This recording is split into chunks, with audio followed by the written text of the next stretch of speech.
एक 20 साल की लड़की के बेरहम हत्यारे को फांसी की सजा सुनाते हुए अदालत ने मनुस्मृति के श्लोक का सहारा लिया है। हत्या का वीडियो अगर आप देखेंगे तो आप भी कहेंगे कि कोई भी व्यक्ति, कोई भी सजा इस व्यक्ति के पाप के हिसाब से काफी नहीं है। 20 साल की एक लड़की कॉलेज से निकलती है, बाहर यह हत्यारा उसका इंतजार कर रहा होता है और उसके बाद सबके सामने चाकू से उस लड़की का गला रेत देता है। इसका वीडियो बना था। अदालत ने 30 बार उस वीडियो को देखा सजा देने से पहले और कोर्ट को कोई भी गुंजाइश नजर नहीं आई कि उसको फांसी की सजा ना दी जाए। सजा सुनाने के बाद अदालत ने मनुस्मृति का एक श्लोक पढ़ा, यत्र श्यामा लोहिताक्षा दंडा चरति पापहा प्रजा तत्र न मुह्यंती नेता चेत साधु पश्यति। मतलब जहां का शासन जो करने वाला, निर्वहन करने वाला उचित और अनुचित का विचार करके दंड देता है, उस स्थान की प्रजा दुखी और अशांत ना होकर आनंद पाती है।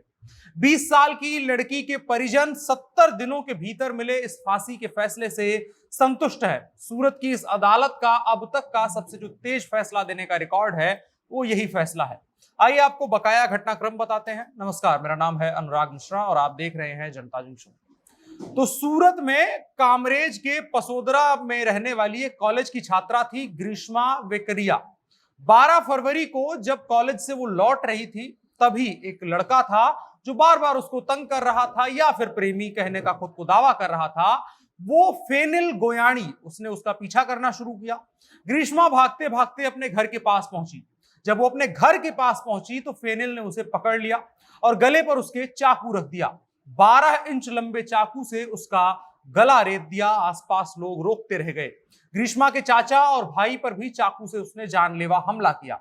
हत्या बेरहम थी और खतरनाक थी, इसीलिए ग्रीष्मा वेकरिया के हत्यारे फेनिल गोयड़ी को दोषी ठहराते हुए अदालत ने जो उसका वीडियो था 35 बार उस वीडियो को देखा और उसमें अदालत ने यह कहा कि जो लड़का तर्क दे रहा है या लड़के के पक्ष के वकील पक्षकार तर्क दे रहे हैं कि उन दोनों के बीच प्रेम संबंध था और प्रेम संबंध के बाद ऐसी हत्या हुई है, तो 35 बार अदालत ने देखा और उसे उसमें प्रेम जैसा कुछ भी नजर नहीं आया। सिर्फ साथ में तस्वीरें होने से प्रेम था ऐसा माना नहीं जा सकता है, यह अदालत का तर्क है। पूरे मामले में हत्या के समय बनाया गया वीडियो महत्वपूर्ण साबित हुआ। बचाव पक्ष की ओर से आरोपी को जख्मी प्रेमी साबित करने का प्रयास किया गया। उसके कटे हुए हाथ को भी, मतलब उसने इसकी हत्या करने से पहले चाकू से अपना हाथ काटने की कोशिश की थी, यह बात भी साबित करने की कोशिश की गई।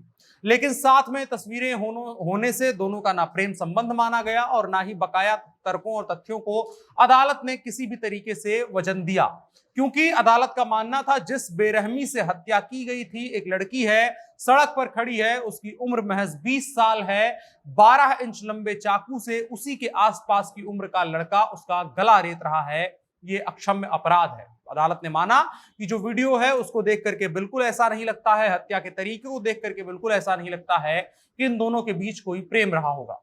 आपको बता दें, बीते 23 अप्रैल को हत्यारे फेनिल को दोषी करार दे दिया गया था। अदालत ने उसके बाद अपना फैसला सुरक्षित रख लिया था। कोर्ट ने हत्या के 69 दिनों में ही सुनवाई पूरा करके अपना फैसला सुनाया। किसी भी हत्या के मामले में सूरत में अब तक की यह सबसे तेज सुनवाई है। आपको बताएं, इस आरोपी को इस अंजाम तक पहुंचाने के लिए पूरे प्रशासन ने अच्छा काम किया। पुलिस ने भी हत्या के 7 दिनों के भीतर ही जांच पूरी करके आरोपी फेनिल गोयड़ी के खिलाफ कोर्ट में चार्जशीट पेश कर दी, वरना आमतौर पर बहुत लंबा वक्त लग जाता है। इसके बाद 28 फरवरी से कोर्ट में डे टू डे सुनवाई शुरू हुई। 6 अप्रैल को 105 गवाहों के बयान दर्ज किए गए। अदालत ने इसको rare of the rarest case माना। जज विमल व्यास ने जजमेंट सुनाते हुए निर्भया केस और कसाब केस का जिक्र भी किया। उन्होंने कहा कि इन केसों में भी क्राइम करने के बाद अपराधियों को कोई पछतावा नहीं था। वहीं साथ ही साथ जज साहब ने फैसला सुनाते वक्त देश के युवाओं को संदेश भी दिया।